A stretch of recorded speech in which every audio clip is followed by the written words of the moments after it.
Hello friends, देखिए आज का हमारा टॉपिक रहेगा भिन्न यानी कि फ्रैक्शन। देखिए जैसे अभी अभी सीआरपीएफ हेड कांस्टेबल के एग्जाम चल रहे हैं और एसएससी एमटीएस के भी हुए थे, रेलवे ग्रुप डी के भी हुए थे।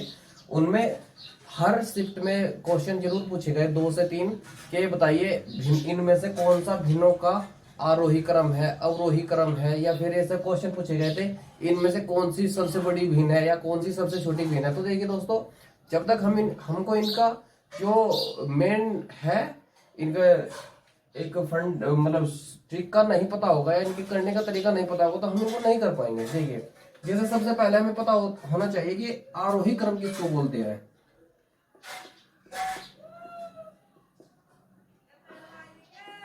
आरोही क्रम होता क्या है? देखिए दोस्तों, आरोही क्रम हम उस क्रम को बोलते हैं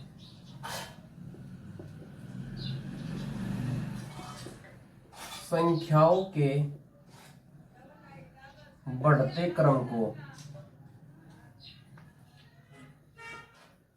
ही आरोही क्रम कहते हैं।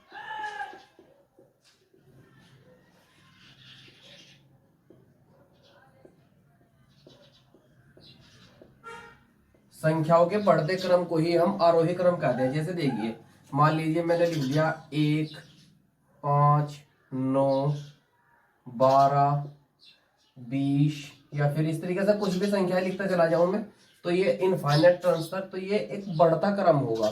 देखिए दोस्तों, संख्याओं का आरोही क्रम होता है बढ़ता क्रम, यानी कि हर बार अगली संख्या, वो चाहे तो वो संख्या क्रमागत हो या ना हो, इससे डिपेंड नहीं करता है। बस ये है कि संख्याओं को बढ़ता क्रम। देखिए हमने पहले ही इस तरीके से संख्या ली है कि ये एक हम इसको श्रेणी तो नहीं कह सकते, ये श्रेणी नहीं है, लेकिन बढ़ता क्रम इसको हम बोल देते हैं, क्योंकि 1 के बाद 5, फिर 9, फिर 12, 20, इस तरीके से अनंत तक कहीं तक भी हम संख्या ले सकते हैं।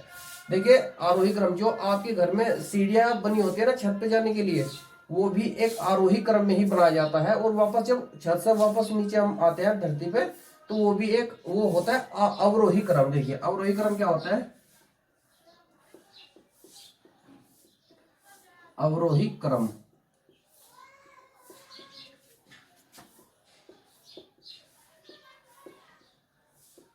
संख्याओं का घटता क्रम ही अवरोही क्रम है।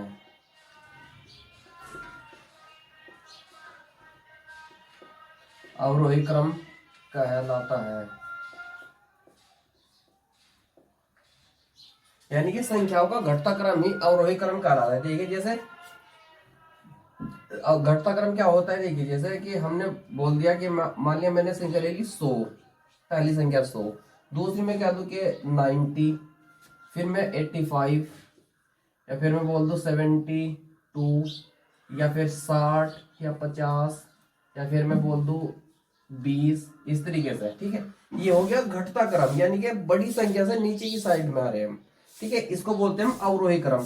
तो ये दो क्रम ही ज्यादातर पूछे जाते हैं कि ये बताइए भिन्न के अंदर भिन्न क्या होता है। देखिए भिन्न का भी हम एक बार देख लेते हैं, भिन्न होता क्या है। मेन रूप से भिन्न हम किसको बोलते हैं?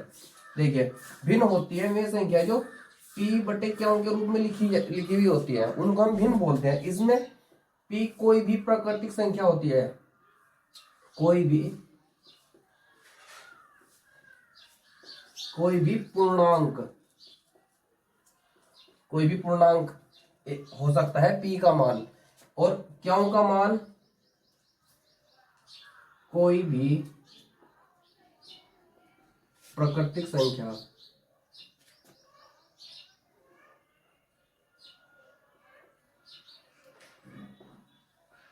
कोई भी प्राकृतिक संख्या, बस क्यों का मान कभी भी 0 नहीं हो सकता। जब हम क्यों की वैल्यू अगर 0 रख देंगे तो इनफाइनाइट टर्म्स तक टर्मिनेट होता रहेगा, उसका कोई आंसर नहीं निकल पाएगा।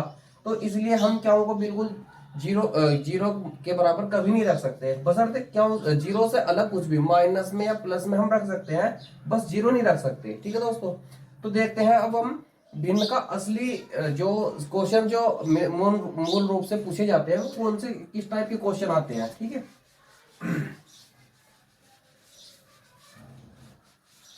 हमें पहले ये आरोही क्रम अवरोही क्रम के बारे में पता होना बहुत जरूरी है। देखिए हमें पूछा जाएगा कि ये बताइए कि सब इनमें से सबसे बड़ी भिन्न कौन सी है। ठीक है, उसके लिए हमें क्या करना पड़ेगा, देखिए यदि यदि किसी भिन्न यदि किसी भिन्न का हर समान है, यदि किसी भिन्न का हर हर यानी कि जिससे हम भाग कर रहे हैं, यदि किसी भिन्न का हर समान है, जैसे बहुत सारी भिन्न दी हुई है, उनकी हर समान है, हर समान है, एक जैसा ही है, और उनका अंश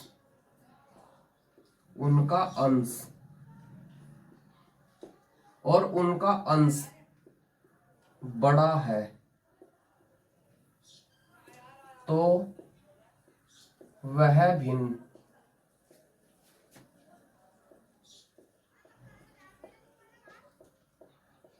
सबसे बड़ी होगी जिसका अंश बड़ा है।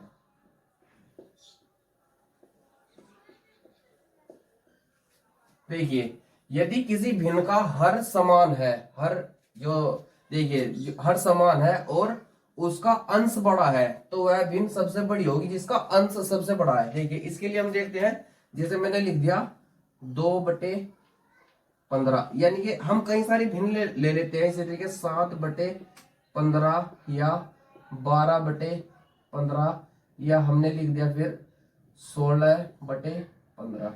तो ये बताइए अगर इसमें पूछ लिया जाए कि सबसे बड़ी भिन्न कौन सी है, देखिए हमारी जो डेफिनेशन है, बड़ा होने का रूल क्या होता है, यदि किसी भिन्न के हर समान है, देखिए इनके सबके हर समान है, डिनोमिनेटर समान है सबके, और उनका अंश बड़ा है, और उसका अंश, यदि किसी भी भिन्न का जो हर है वो बड़ा है और उनका जो अंश है वो बड़ा है, तो वह भिन्न सबसे बड़ी होगी जिसका अंश बड़ा है। अब देखिए ऑप्शन इस टाइप से ही दिए होते हैं, समझ लीजिए कि ये ए ऑप्शन है, ये बी है, ये सी है और ये डी है।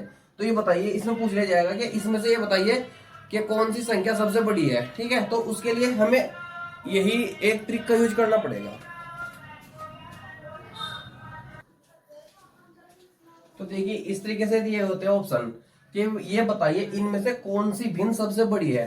तो देखिए हमारा जो डेफिनेशन है, कहते हैं कि जिसका अंश सबसे बड़ा है, यदि सबके जो हर है वो बराबर है, तो जिसका अंश सबसे बड़ा, देखिए अंश तो इसमें सबसे बड़ा है, तो ये सबसे बड़ी भिन्न हो जाएगी हमारी। और पूछ लिया जाए कि इसमें सबसे छोटी कौन सी है, तो ये तो है सबसे छोटी, जिसका अंश सबसे छोटा है वही सबसे छोटी, और जिसका अंश सबसे बड़ा है ये है सबसे बड़ी, इसको हम बोल सकते हैं बड़ी। और इस संख्या को हम बोल सकते हैं कि यह है सबसे छोटी।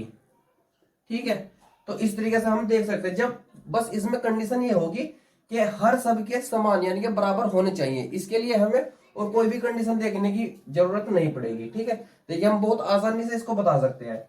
अब देखिए अगर हम देखते हैं कि यदि अंश बराबर हो और हर अलग अलग हो, तो तब क्या कंडीशन होगी। देखिए दोस्तों इस तरीके के क्वेश्चन को करने के लिए दोस्तों कुछ हमें बहुत ज्यादा सोच विचारने की जरूरत नहीं होती। देखिए यदि किसी, देखिए जो पिछला क्वेश्चन दिया हुआ था इस तरीके का एक क्वेश्चन अभी जो एसएससी जीडी के एग्जाम हुए थे उन शिफ्टों में देखने के लिए मिला था। यदि किसी भिन्न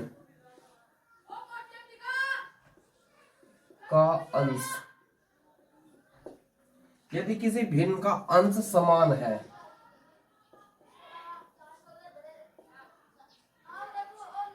तथा हर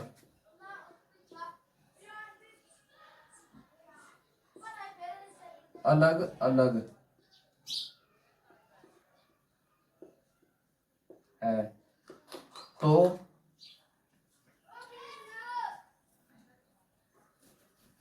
देखिए यदि किसी भिन्न का अंश समान है तथा हर अलग अलग है, तो देखिए जिस है तो वह भिन्न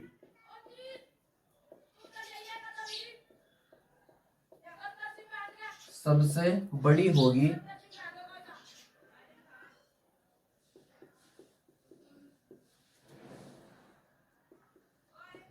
जिसका हर छोटा होगा। देखिए दोस्तों, इसमें देखिए लिखा हुआ है कि यदि किसी भिन्न का अंश समान है, अंश सबके समान है और हर अलग अलग है, तो वह भिन्न सबसे बड़ी होगी जिसका हर सबसे छोटा है। देखिए इसके लिए डिवाइडेशन रूल लगता है। देखिए जैसे हम बोल सकते हैं कि अगर मैं बोल दूं कि 7/2 और मैं बोल दूं कि 7/5 और मैं बोल दूं कि 7/6 और एक मैं बोल दूं 7/4। ठीक है, देखिए 4 ऑप्शन है, ये समझ लीजिए कि ये ए है, ये बी है, ये सी है और ये डी ऑप्शन है। तो इसमें देखिए दोस्तों, हम आसानी से देख सकते हुए बता सकते हैं कि जब हम इस 7 को 2 से भाग देंगे तो सीधी सी बात है हमारा जो आंसर आएगा वो बड़ा ही आएगा। तो ये तो हो जाएगी सबसे बड़ी, सबसे बड़ी भिन्न, और ये हो जाएगी सबसे, ये नहीं सॉरी ये नहीं होगी। देखिए जिसका हर बड़ा होगा, जिसका हर बड़ा होगा यानी कि ये हो जाएगी सबसे छोटी।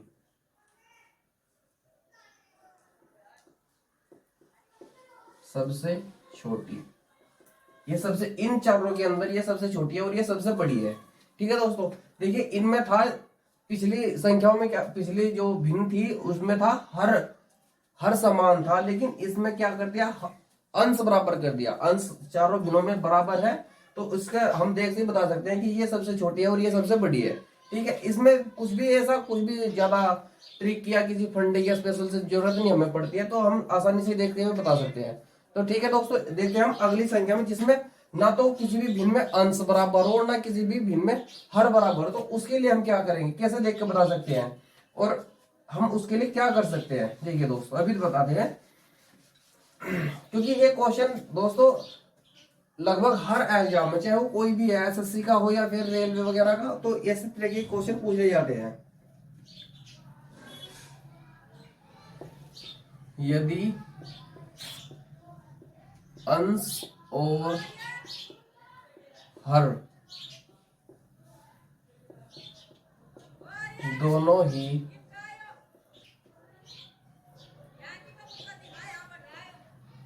बराबर ना हो तो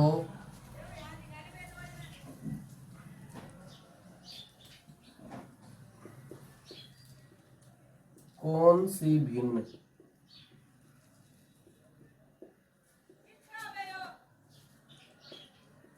बड़ी तथा कौन सी भिन्न छोटी होगी। देखिए दोस्तों, इस तरीके के क्वेश्चंस को इस तरीके के क्वेश्चन ज्यादातर आते हैं कि ये बताइए कि हमने ये बता दिया कि इनमें कौन सी छोटी है और कौन सी बड़ी है, तो उसके लिए हमें क्या करना पड़ेगा। देखिए जैसे ये दे दिया कि 2/5 और एक दे दिया 3/20 और एक दे दिया 7/15 और एक दे दिया 3/10। ठीक है दोस्तों, तो ये 4 ऑप्शन, ये समझ लीजिए कि 4 ऑप्शन है, ये ए हो गया, ये बी, ये सी और ये डी। तो हमें इनमें बताना है कि कौन सी सबसे बड़ी है और कौन सी सबसे छोटी है। देखिए कोई से में भी बराबर नहीं है, इसके लिए हमें क्या करना पड़ेगा, हमें इनके हर का हमें एलसीएम लेना पड़ेगा। एलसीएम मतलब देखिए हमने मान लिया कि इनका टोटल जो एलसीएम आया सबका 60 आ गया। देखिए हमें 60 यहाँ पे कर लिया, सबका एलसीएम 60 आ गया, तो 60 के इसे 60 तक जाने के लिए क्या करना है, 12 से ऊपर और 12 से नीचे गुना। तो देखिए 12 दूनी 24। ठीक है, ये हो गया। इसे भी ऐसे भी इसे भी ऐसे करना पड़ेगा, ये हो जाएगा 9। ठीक है, और देखिए इसे भी ऐसे ही करना पड़ेगा, तो ये भी 60 हो जाएगा और ये इतना हो जाएगा। ठीक है, ऐसे ही इसे करना पड़ेगा। देखिए दोस्तों ये 60 हो जाएगा और ये हो जाएगा 18। ठीक है, तो देखिए दोस्तों इसमें अब वही हमारा पहले वाला रूल लग गया कि इसमें ये बताइए कि सबसे बड़ी कौन सी है। तो सीधी सी बात है, जिसका अंश बड़ा होगा। इसमें हर बराबर हो गया, हमने हर बराबर किया है इसमें, तो जिसका अंश बड़ा होगा, देखिए ये सबसे बड़ी है। ठीक है, इसको हम बोल सकते हैं सबसे बड़ी। सबसे बड़ी। और देखिए सबसे छोटी कौन सी है, जिसका अंत सबसे छोटा होगा, ये है छोटी। ठीक है दोस्तों, इस तरीके के क्वेश्चन को हम बहुत ही आसानी से, देखिए इतना टाइम भी नहीं लगा और इनका हमने एलसीएम भी बहुत आसानी से पता कर लिया। ठीक है दोस्तों, तो देखिए इस तरीके के क्वेश्चन बहुत ही ज्यादा देखने को मिलते हैं। ये इतना आसान तरीका है कि हम बड़ी से बड़ी भिन्न को बहुत आसानी तरीके से सोल्व कर सकते हैं। इसी तरीके से पूछा जाता है कि ये बताइए कि इनका आरोही क्रम क्या है, अवरोही क्रम के। देखिए अगर ये सबसे छोटी है, ये किस भिन्न से आई थी, इससे। तो देखिए अगर हम इनका आरोही क्रम अगर हम दोस्तों इनके बारे में बात करें, देखिए कैसे निकाल सकते हैं हम। देखिए इसमें हम आरोही क्रम कैसे निकाल सकते हैं। सबसे छोटी कौन सी है, आरोही क्रम होते हैं बढ़ता क्रम। सबसे छोटी ये होगी 3/20, 3/20। इससे बड़ी कौन सी, और उस देखिए ऑप्शन हमें जो क्वेश्चन दिए होते हैं उनके ऑप्शन भी ये आरोही और अवरोही क्रम में ही नियम लागू होता है। हम ऑप्शन से भी ब्रेक कर सकते हैं। तो सीधी सी बात है, दो इनमें से भिन्न कोई सी बीच में आएगी, सबसे बड़ी यह है तो ये सबसे लास्ट में जाएगी। देखिए 80 नहीं सॉरी, ये इससे आएगी ना, हाँ 7/15। तो हम ऑप्शंस को देख के भी ब्रेक कर सकते हैं। जब पूछा जाएगा अवरोही तो हम इस क्रम को उल्टा कर देंगे, 7/15 यहाँ आ जाएगा और ऐसे ही वो संख्या ये भी बदल जाएंगी और यहाँ पे आ जाएगा 3/20। इस तरीके से हम ऑप्शंस को देख करके सोल्व कर सकते हैं, क्योंकि हर क्वेश्चन को हम अगर ऐसे डीपली करने के लिए बैठे तो कंपटीशन एग्जाम में टाइम बहुत कम मिलता है, कम भी नहीं होता, 90 मिनट का टाइम लगभग मिलता है हर एग्जाम में। और उस टाइम के बीच में हम हर सवाल को इस तरह डीपली सोल्व नहीं कर सकते हैं, हमें ऑप्शंस को भी ब्रेक करना पड़ता है कुछ क्वेश्चंस के अंदर। तो देखिए हम अगले क्वेश्चन देखते हैं दोस्तों। इसी तरीके के एक क्वेश्चन मुझे मिला था जो अभी सीआरपीएफ के जो एग्जाम चल रहे हैं हेड कांस्टेबल के, उनमें आया था शायद ये 27 तारीख की सेकंड या फर्स्ट शिफ्ट का क्वेश्चन है। देखिए दोस्तों इसमें पूछा गया था कि ये बताइए, भिन्न का ही क्वेश्चन है, A+B/C ये बराबर था B+C/A प्लस नहीं बराबर ये था C+A/B और ये पूरा दिया हुआ था K के बराबर। इसमें पूछा गया था कि ये बताइए, जो इसमें यहाँ पे K है कि हम K की वैल्यू क्या रख सकते हैं, इसमें K की वैल्यू पूछी गई थी। तो देखिए दोस्तों इस तरह के क्वेश्चंस को करने के लिए देखो सभी के सभी वैल्यू एक दूसरे के बराबर दिए हैं, यानी कि जो ये वैल्यू है ये भी K के बराबर है, ये भी K के बराबर है और ये भी, और ये एक दूसरे के भी बराबर है आपस में। तो देखिए हम इसे ऐसे लिख सकते हैं कि A+B/C बराबर K। तो इसे जब हम सोल्व करेंगे तो यहां से आ जाएगा A+B बराबर KC, ये हमारा फर्स्ट इक्वेशन बन गया। जब हम इसको भी K के बराबर रखते हैं तो हो जाएगा B+C/A K। तो इसको जब हम सोल्व करेंगे हो जाएगा B+C बराबर KA, ये समीकरण हमारा सेकंड हो गया। और ऐसे देखिए C+A/B बराबर K, तो इसको भी हम लिख सकते हैं C+A=BK, ये हमारा समीकरण थर्ड हो गया। तो देखिए दोस्तों अब हम इन तीनों समीकरणों को अगर हम जोड़ दें आपस में, देखिए यहाँ पे अगर इन समीकरणों को हम जोड़ दें, ठीक है यहाँ पे लिख देता हूं जोड़ने पर,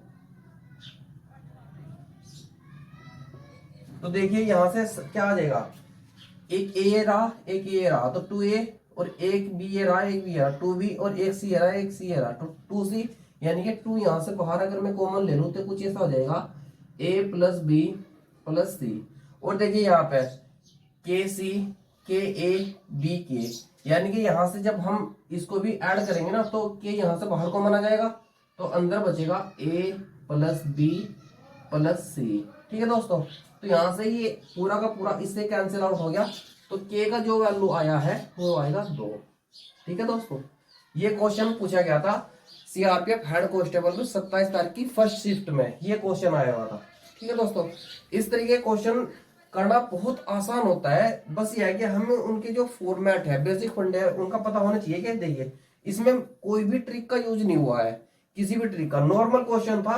और आपको पता है कंपटीशन एग्जाम में एक एक नंबर जोड़ के ही मेरिट बनती है, ठीक है दोस्तों। और मेरिट भी, जब फर्स्ट मेरिट मान लीजिए किसी एग्जाम की फर्स्ट मेरिट लग गई 60 नंबर, ठीक है, और उसमें ले लिए गए 3 गुना बच्चे अंदर लिए गए, 3 गुना से अंदर लिए गए बच्चे फर्स्ट मेरिट पे, तो सीधी सी बात है एक सीट के लिए 3 बच्चे वेरीफाई किए हुए हैं अभी। तो जब उनका मेडिकल या फिजिकल होगा तो सब बच्चों को तो बाहर निकालना पड़ेगा, क्योंकि एक सीट के लिए तो एक ही वैलिड होगा ना बच्चा। तो मेरिट को और भी बढ़ानी पड़ती है, 60 से कब 67 या 68 के आसपास पहुंच गई कुछ पता नहीं चलता है, 7-7 नंबर बढ़ जाती है। तो फर्स्ट जो मेरिट लगती है, अगर मान लीजिए फर्स्ट मेरिट 60 नंबर पे लगी है ना, तो हमें कम से कम हमारे नंबर यदि लगभग 65 या उससे ऊपर है तो हम अपने आप को सेफ मान सकते हैं। नहीं तो अगर मान लीजिए पहली मेरिट ही 60 पे है और हमारे 62 या 63 नंबर है तो हम सेफ नहीं है, ठीक है दोस्तों। क्योंकि सेकंड मेरिट बहुत ऊपर तक चली जाती है। जैसे अभी आपने रेलवे ग्रुप डी के जो एग्जाम है उनके अंदर भी देखा है, मेरिट कहाँ से कहाँ एकदम से पहुंच जाती है, कुछ पता नहीं चलता है, ठीक है दोस्तों। तो मेहनत करने से ही हम मेरिट को बहुत ज्यादा क्लियर कर सकते हैं। क्योंकि बहुत से बच्चे ऐसे जो एससी या एसटी या ओबीसी के बच्चे होते हैं वो जर्नल की मेरिट को फाइट कर जाते हैं, क्योंकि जर्नल की मेरिट तो सबसे हाई लगती है जाकर के। और बहुत से बच्चे इन कैटेगरीज के होते हुए भी जर्नल की कैटेगरी को ब्रेक कर देते हैं। तो कंपटीशन एग्जाम में आपको चाहिए टाइम बचाना, ये टाइम ऐसे